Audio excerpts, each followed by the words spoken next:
নমস্কার। আগামী ২৬শে মে জ্যৈষ্ঠ মাসের বড় মঙ্গলবার।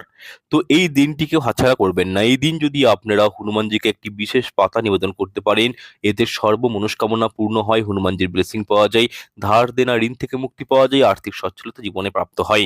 তাহলে কি উপায় করবেন? এই দিন আপনারা সকাল সকাল ঘুম থেকে উঠবেন, স্নান করবেন এবং ৫টি আকন্দ গাছের পাতা সংগ্রহ করবেন। পাতাটিকে ভালো করে ধুয়ে চন্দন লাগিয়ে মেটে সিঁদুর দিয়ে আপনারা শ্রীরাম লিখবেন পাতার চকচকে অংশে। এবং এই পাতাটি মৌলি সুতো দিয়ে মুড়ে একটি মালা তৈরি করবেন এবং এই মালাটি হনুমানজিকে নিজে হাতে পরিয়ে দিবেন। পুরুষ মহিলা প্রত্যেকেই উপায়টি করতে পারেন।